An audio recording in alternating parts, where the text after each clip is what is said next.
Arora easy education में सभी दर्शकों का हार्दिक स्वागत है। इस वीडियो में मैं आपको इंफॉर्मेशन थ्योरी इसकी कुछ टर्म्स एक्सप्लेन करूंगा। सबसे पहले हम देखेंगे इंट्रोडक्शन, इंफॉर्मेशन के बारे में इंट्रोडक्टरी कुछ बातें। सेकंड हम बात करेंगे सूचना, इंफॉर्मेशन को कैसे डिफाइन करते हैं। उसके बाद नेक्स्ट बात करेंगे हम इंफॉर्मेशन सोर्स, सूचना स्रोत। उसके बाद इंफॉर्मेशन कंटेंट। नेक्स्ट हम बात करेंगे इंफॉर्मेशन का लॉगरिथमिक मेजर या सिंबल का इंफॉर्मेशन कंटेंट, यानी इंफॉर्मेशन में कंटेंट क्या है। उसके बाद नेक्स्ट बात करेंगे हम एंट्रोपी, एंट्रोपी को कैसे डिफाइन करते हैं और एंट्रोपी का मैथमेटिकल एक्सप्रेशन क्या है। ये यहाँ तक हम डिस्कस करेंगे। तो हम शुरू करते हैं इंफॉर्मेशन थ्योरी। सबसे पहले बात करते हैं इंट्रोडक्शन। सूचना को या इंफॉर्मेशन को सरल भाषा में एक्सप्लेन किया जाएगा इसमें। सेकंड बात करेंगे सूचना को मापने के तरीके समझाए गए हैं। हमें सूचना किस टाइप से मेजर करनी, ये मेथड्स हमें इसमें हम एक्सप्लेन करेंगे। इंफॉर्मेशन की विभिन्न टर्म्स समझाएगी। अब इंफॉर्मेशन से रिलेटेड कौन कौन सी टर्म्स इस थ्योरी में काम आती हैं वो उनको एक्सप्लेन किया जाएगा। इंफॉर्मेशन मापने की जटिलता को सरल किया गया। इंफॉर्मेशन एक बहुत ही कॉम्प्लिकेटेड टॉपिक है, इसको कैसे हम इजी वे में कैलकुलेट या मेजर कर सकते हैं, ये हम इसमें डिस्कस करेंगे। तो सबसे पहले शुरू करते हैं इंफॉर्मेशन की डेफिनेशन। इंफॉर्मेशन या सूचना, किसी सूचना में उसकी मात्रा को अमाउंट कहते हैं। यानी कोई सूचना है, वो कितनी सूचना है उसको मेजर करने के लिए हम जो मेजर करें अगर तो वो जो क्वांटिटी आती है उसको बोलते हैं, सूचना की जो क्वांटिटी है उसको हम अमाउंट से डिफाइन करते हैं, अमाउंट कहते हैं। नोटिफाई उसको अमाउंट से करते हैं। अमाउंट सीधे रूप में प्रोबेबिलिटी से जुड़ा है। अब ये अमाउंट जो है ये इंफॉर्मेशन की संभावना पर, माने इंफॉर्मेशन के घटित होने की संभावना क्या है, इससे जुड़ा है। अमाउंट कम या ज़्यादा इस बात पर निर्भर करेगा कि उसके अंदर उस सूचना के घटित होने की या प्रोबेबिलिटी उसकी क्या है। ठीक है, अतः इसकी गणना में प्रोबेबिलिटी का उपयोग किया जाएगा। इसलिए इसकी जो भी कैलकुलेशन करेंगे प्रोबेबिलिटी उसके अंदर कंसिडर करेंगे, क्योंकि प्रोबेबिलिटी मेजर फैक्टर है इंफॉर्मेशन की अमाउंट को डिसाइड करने का। उदाहरण लेते हैं हम यहाँ पर तीन सेंटेंसेस के द्वारा हम इंफॉर्मेशन को एक्सप्लेन करने का प्रयास करते हैं। 3 वाक्य दे रहे हैं हम, 3 वाक्य में एक्सप्लेन करते हैं। पहला है सूर्य पश्चिम या वेस्ट में अस्त होता है। ठीक है, sun sets in west. Second वाक्य है, सेकंड सेंटेंस है सूरतगढ़ से कुछ किलोमीटर पहले ट्रेन की दुर्घटना या एक्सीडेंट हुआ है। यानी ट्रेन का एक्सीडेंट कहाँ, सूरतगढ़ से कुछ किलोमीटर पहले। थर्ड सेंटेंस है बीकानेर में 5 मई को तापक्रम न्यूनतम 5 डिग्री सेल्सियस हो जाएगा, वह गर्मी में सर्दी का एहसास होगा। यानी बीकानेर में 5 मई को जो टेम्परेचर है, मिनिमम टेम्परेचर 5 डिग्री सेल्सियस हो जाएगा, और उस टाइम जो है इतना कम टेम्परेचर में मीन्स गर्मियों के अंदर हमें सर्दी या विंटर की फीलिंग होगी। अब बात करते हैं इन्फॉर्मेशन कितनी कितनी है। उपरोक्त वाक्यों में से वाक्य या सेंटेंस 1 में सूचना 0 है। एक सेंटेंस क्या है, सूर्य वेस्ट में अस्त होता है, यानी सनसेट किस में होता है, वेस्ट में। अब इसमें सूचना 0 क्यों है, क्योंकि यह यूनिवर्सल ट्रुथ है कि सूर्य हमेशा वेस्ट या पश्चिम में ही अस्त होता है। अब इसमें सूचना क्या है, 0 है, क्योंकि हर एक को मालूम है कि सूर्य हमेशा वेस्ट में ही अस्त होता है। इसलिए इसके अंदर सूचना क्या रहेगी, 0 है। कोई भी इसमें इंटरेस्ट नहीं लेगा क्योंकि हर एक को मालूम है ये। उसके बाद नेक्स्ट बात करते हैं वाक्य 2 में काफ़ी सूचना है। वाक्य 2 क्या है, सूरतगढ़ से कुछ किलोमीटर पहले ट्रेन की दुर्घटना हुई है। अब ये चीज़ है वो मैन मेड नहीं है, तो इसमें कुछ सूचना है। क्योंकि सत्य व नई घटना की सूचना है। अब ये कोई ट्रुथ है, कोई घटना हुई है, उसकी सूचना हमें मिली है। प्रत्येक व्यक्ति इसके बारे में जानने को, हमें ये उत्सुकता रहेगी क्या हुआ है, कितने आदमी मर गए, या कैसे एक्सीडेंट कैसे हुआ, क्या किसकी गलती थी, ये सब चीज़ें हम जानने की कोशिश करेंगे।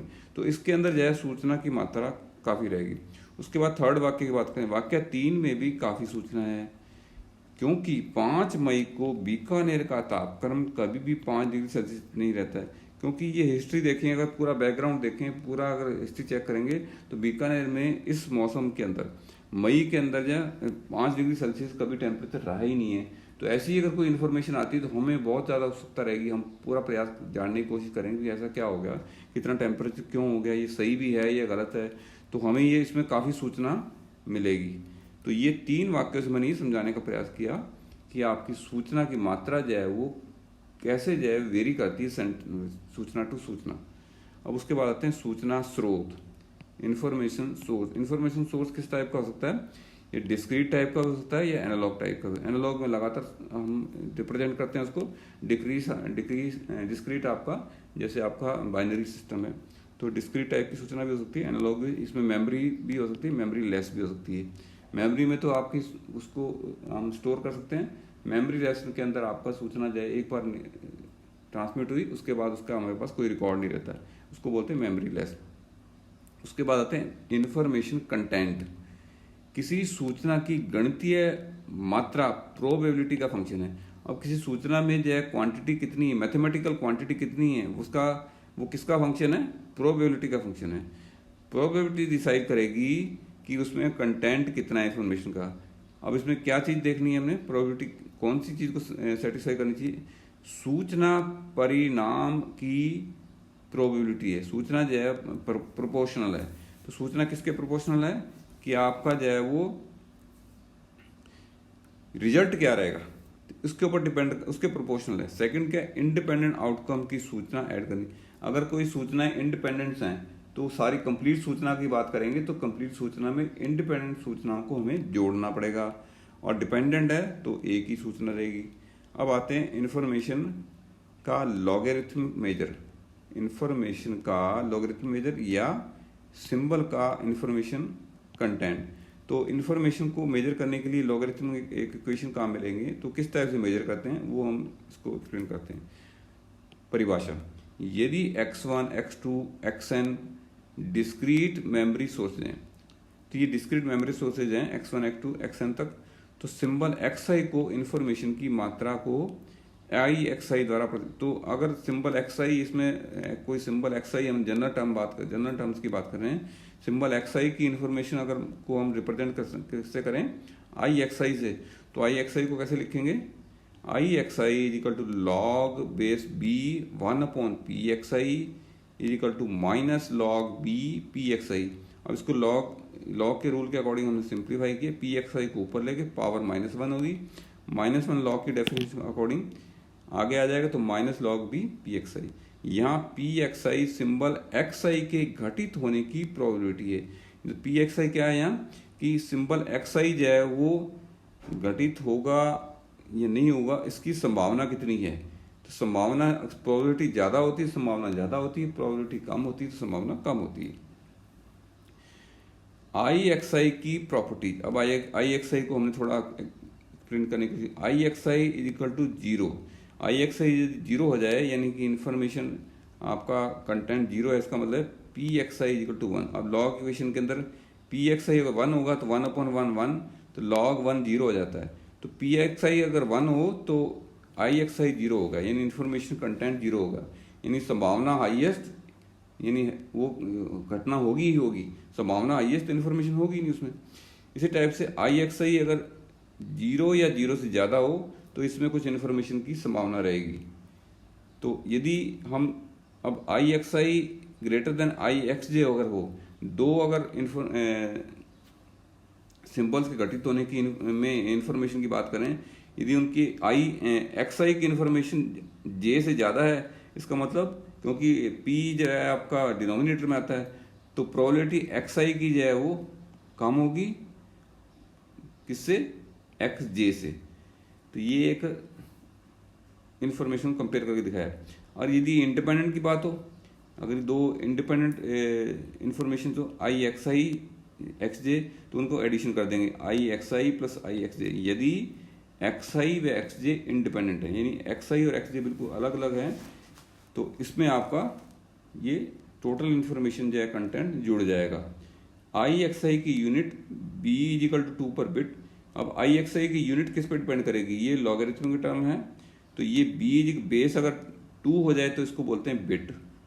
बी इजिकल टू 10 पर हार्टले या डेसिट, अगर बेस 10 हो जाए तो इसकी यूनिट हो जाएगी हार्टले या डेसिट। और बी इजिकल टू ई हो जाए, ई एक्सपोनेंशियल आप जानते हैं, तो इसकी यूनिट बन जाएगी नेट या नेचुरल यूनिट। अब इसको थोड़ा और एक्सप्लेन कर देते हैं। log 2a log a upon log 2, ये ई बेस पर, log 10 बेस पर log a अपॉन log 2, ये सिर्फ हमने एक टर्म्स log की डेफिनेशन के अकॉर्डिंग लिखी है।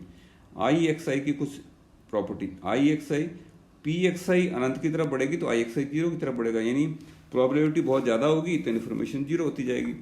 आई एक्स आई का मान नेगेटिव हो सकता है परंतु शून्य होता है। आई एक्स आई का वैसे कैलकुलेशन में तो नेगेटिव भी हो सकता है मान, लेकिन हम उसको शून्य ही कंसिडर करेंगे। हाई प्रोबेबिलिटी वाली सूचना में इन्फॉर्मेशन कम होती है, लो प्रोबेबिलिटी वाली सूचना में इन्फॉर्मेशन ज़्यादा होती है। अगर प्रोबेबिलिटी अगर आपकी बहुत ज़्यादा है तो सूचना कम होगी, और प्रोबेबिलिटी कम है तो सूचना ज़्यादा होगी। High probability low information, low probability high information. अब आते हैं एक इंपॉर्टेंट टर्म एंट्रोपी। एंट्रोपी को कैसे डिफाइन करते हैं, एक बड़े साइज के संदेश या मैसेज में सिंबल की औसत सूचना एवरेज इन्फॉर्मेशन एंट्रोपी कहलाती है। बहुत बड़ा मैसेज है, उसमें हमें बहुत सारे सिंबल्स हैं, तो हर सिंबल की जो एवरेज इन्फॉर्मेशन निकाल लें। यदि 10 सिंबल हैं तो एक की एवरेज इन्फॉर्मेशन जो है उसको बोलते हैं एंट्रोपी। यानी किसी बड़े मैसेज में जिसमें एक से ज़्यादा सिंबल्स हैं तो एक सिंबल की जो एवरेज इन्फॉर्मेशन है उसको बोलते हैं एंट्रोपी। मैथमेटिकल कैसे दिखाते हैं, मैथमेटिकल एक्सप्रेशन जो है वो H X equal to E I X I sigma I is equal to 1 to m P X I into I X I minus I is equal to 1 to P X I into log 2 P X I. यहाँ हमने आई X आई को उसकी definition से के according हमने replace कर दिया log 2 P X आई से। एच एक्स को सोर्स की एंट्रोपी कहते हैं। तो एच एक्स क्या कहलाता है, सोर्स की एंट्रोपी कहलाता है। एग्जाम्पल से समझने का प्रयास करते हैं। उदाहरण, एक बाइनरी सोर्स की एंट्रोपी, एक बाइनरी सोर्स एक्स। अब बाइनरी सोर्स की एंट्रोपी की बात कर रहे हैं। एक्स के अंदर 2 इंडिपेंडेंट सिंबल्स हैं। बाइनरी सोर्स के अंदर 2 इंडिपेंडेंट सिंबल होंगे। बाइनरी सोर्स के अंदर या 0 प्रोड्यूस होगा या 1 प्रोड्यूस होगा। 0 व 1 एक समान प्रोबेबिलिटी के साथ उत्पन्न करता है। जितनी प्रोबेबिलिटी 0 की है उतनी 1 की, यानी 0 और 1 में कोई प्रोबेबिलिटी की डिफरेंस नहीं है, सेम प्रोबेबिलिटी है। तो एच एक्स क्या हो जाएगा, minus I is equal to 1 to 2 P X I into log 2 P X I bit per symbol. यानी पर सिंबल कितनी बिट्स हैं ये उसकी एंट्रोपी, यानी एवरेज इन्फॉर्मेशन कितनी पर सिंबल कितने बिट हैं उसकी एवरेज इन्फॉर्मेशन है, जो कि आपके एंट्रोपी है। Is equal to minus P x1 log 2 P, हमने xi की वैल्यू x1 और x2 लेते हुए इसको एक्सपेंड किया है सिग्मा को। तो i इजिकल टू 1 पर हमने minus P x1 log 2 P x1 minus P x2 log 2 P x2। अब यहाँ पर ये हो गया पी x1 कितनी है, प्रोबेबिलिटी आधी आधी, दोनों की इक्वल चांसेस हैं, तो 0 की प्रोबेबिलिटी हाफ लेंगे और 1 की प्रोबेबिलिटी भी हाफ लेंगे। टोटल प्रोबेबिलिटी हमेशा 1 होती है, तो minus half log 2 half minus 1/2 log 2 half. तो ये जुड़ जाएंगे log हाफ 2 बार आ गया तो माइनस log हाफ आ गया, और इसको सिंप्लीफाई करेंगे तो -2 को ऊपर लाएंगे तो minus log 2 raise to power -1, और इसको आगे ले आएंगे तो log 2 का बेस 2 पर जो वैल्यू 1 होती है, इसलिए एंट्रोपी क्या आ गई 1 बिट पर सिंबल।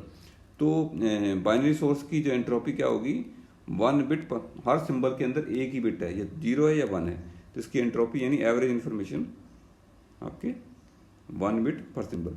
उसके बाद है इन्फॉर्मेशन दर, इन्फॉर्मेशन सूचना दर या information rate. R is equal to gamma H X bits per symbol, यानी ये तो आपका यूनिट वही रहेगी। यहाँ आर जो है सोर्स की इंफॉर्मेशन रेट है, आर को क्या बोलते हैं, कैपिटल आर है सोर्स की इंफॉर्मेशन रेट है, यानी कितने बिट्स।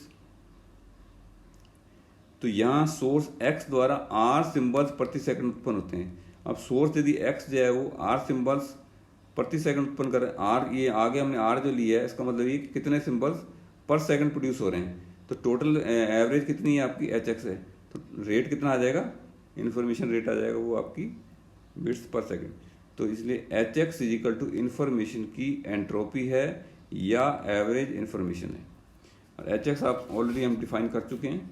तो इन्फॉर्मेशन रेट आर का अर्थ है इन्फॉर्मेशन बिट्स की एवरेज वैल्यू जो प्रति सेकंड उत्पन्न की जाती है, यानी इन्फॉर्मेशन रेट आर क्या है, इन्फॉर्मेशन बिट्स की एवरेज वैल्यू। तो आर को कैसे लिखते हैं हम, आर कैपिटल आर जो है वो स्मॉल आर सिंबल्स पर सेकंड, सिंबल्स पर सेकंड आपका पर सेकंड कितने सिंबल्स प्रोड्यूस किए जा रहे हैं और एवरेज कितना है, कितने बिट्स पर सेकंड है। तो ये है इंफॉर्मेशन बिट्स पर सिंबल, यानी आपके एक सिंबल में कितने बिट्स हैं और कितने सिंबल्स पर सेकंड प्रोड्यूस किए जा रहे हैं। तो कितने सिंबल पर सेकंड प्रोड्यूस किए जाएंगे उसको मल्टीप्लाई कर दें यदि बिट्स पर सिंबल से, यानी एक सिंबल में कितने बिट्स हैं उसको मल्टीप्लाई करें, टोटल सिंबल्स कितने आएंगे। तो आर आपकी आ जाएगी इंफॉर्मेशन रेट, तो इसकी यूनिट हो जाएगी आपकी, सिंबल सिंबल कैंसिल हो गया तो ये आ जाएगी बिट्स पर सेकंड, यानी कितने बिट्स पर सेकंड प्रोड्यूस होंगे। ये टोटल जो है वो जनरेशन की बात कर रहे हैं कि इतने बिट्स आपके पर सेकंड प्रोड्यूस होंगे, ये इन्फॉर्मेशन रेट है।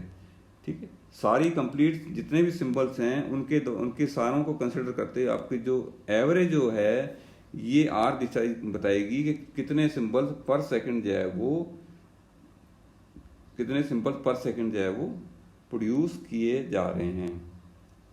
सिंबल सिंबल कैंसिल हो गए और कितने सिंबल को हमने रिप्लेस कर दिया बिट्स से, यानी जब इसको कैपिटल आर की बात करेंगे तो ये हो जाएगा, क्लियरली हो जाएगा बिट्स पर सेकंड, यानी एक सेकंड में कितने बिट्स प्रोड्यूस हो रहे हैं, ये रेट पता लगेगी हमें आर से। तो आर की यूनिट अभी है वो इन्फॉर्मेशन बिट्स पर सेकंड, तो आर की यूनिट हमेशा बिट्स पर सेकंड होगी। पर सेकंड कितने बिट्स प्रोड्यूस हो रहे हैं ये ये बताता है इन्फॉर्मेशन रेट कितना है। तो इस वीडियो में मैंने आपको कुछ बेसिक चीज़ें बताने का प्रयास किया इन्फॉर्मेशन के बारे में। एक बार मैं रिव्यू कर देता हूँ।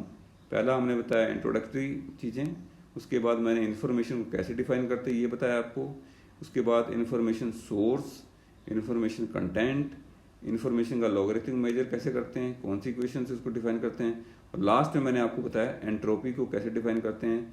और उसके बाद एंट्रोपी के अंदर एक टर्म थोड़ा और हम आगे गए, इन्फॉर्मेशन रेट कैसे डिफाइन होती है ये हमने डिस्कस किया। तो मुझे उम्मीद है कि वीडियो आपको पसंद आया होगा, पसंद आए तो उसको लाइक और शेयर करें, और इस वीडियो के बारे में कोई कमेंट या क्वेरी हो तो ज़रूर लिखें। इस चैनल को पहली बार देखने वाले इस चैनल को सब्सक्राइब करें। इस वीडियो को देखने के लिए आपका बहुत बहुत धन्यवाद।